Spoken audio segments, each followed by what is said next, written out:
Hello yes, আসসালামু আলাইকুম। আপনার ফোনে 3-4টি জিমেল আছে, কিন্তু আপনি চাচ্ছেন সেখান থেকে একটি জিমেল আপনি সরায় ফেলবেন, অথবা আপনার বন্ধুর ফোনে আপনি আপনার জিমেলটি লগ ইন অথবা সাইন ইন করছেন। আপনার বন্ধু ফোনটি আপনি সবসময় রাখতে পারবেন না। যখন আপনার বন্ধু ফোনটি আপনি দিয়ে দেবেন, তখন অবশ্যই আপনার জিমেলটি আপনি রিমুভ করে দিতে চাইবেন। তো কিভাবে আপনার জিমেলটি ফোন থেকে সরাবেন, আজকে ভিডিওর মাধ্যমে সেটি জানতে পারবেন। জিমেল অ্যাকাউন্ট কিভাবে আপনার ফোন থেকে রিমুভ করবেন, সরাবেন, সেটি এই ভিডিওর মাধ্যমে জানতে পারবেন। তো চলুন ভিডিওটি শুরু করি। জিমেল অ্যাকাউন্ট রিমুভ করার জন্য প্রথমে আপনি জিমেল অ্যাপস এর ভিতরে চলে যাবেন। এই যে জিমেল অ্যাপস আছে আমার এখানে, এটির উপরে আমি ক্লিক করে দিলাম। আপনার পিকচার অথবা কোনো একটি অক্ষর লেখা আছে, তো এটির উপরে ক্লিক করবেন। এখানে ক্লিক করার পর দেখবেন নিচে লেখা আছে manage account on our device, এটির উপরে ক্লিক করবেন। এখানে গুগল চলে আসছে, তো গুগলের উপরে ক্লিক করবেন।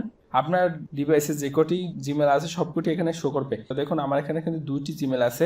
আপনি যে জিমেলটা রিমুভ করতে চান সেই জিমেলের উপরে ক্লিক করবেন। তো আমি একটার উপর ক্লিক করে দিলাম এবং নিচ থেকে দেখুন মোর অপশন আছে, তো এটার উপর ক্লিক করবেন। এখানে ক্লিক করার পরে রিমুভ অ্যাকাউন্ট লেখা পেয়ে যাবেন, এটার উপর ক্লিক করবেন। রিমুভ অ্যাকাউন্ট আবার ক্লিক করবেন।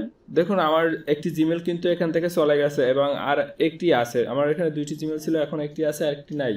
আপনি কিন্তু সিটিং থেকেও এই অপশনটা আনতে পারেন। তো আমি যদি সিটিং এর উপর ক্লিক করি, সিটিং এর উপর ক্লিক করার পর নিচে দেখবেন অ্যাকাউন্ট অ্যান্ড সিং, এটার উপর ক্লিক করবেন। তো একটু নিচে যাওয়ার পর দেখুন গুগল লেখা আছে, এটার উপর ক্লিক করলেই কিন্তু আপনার ওইভাবে চলে আসবে। তো এভাবে কিন্তু আপনি খুব সহজে আপনার ফোন থেকে অথবা আপনার বন্ধুর ফোন থেকে জিমেলের অ্যাকাউন্ট রিমুভ করে দিতে পারেন খুব সহজেই।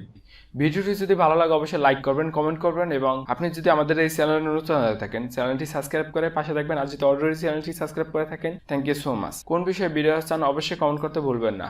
আর কোনো সমস্যা থাকলে তো কমেন্ট করবেন, আমি প্রতিটি কমেন্টে রিপ্লাই দিয়ে থাকি। আল্লাহ হাফেজ।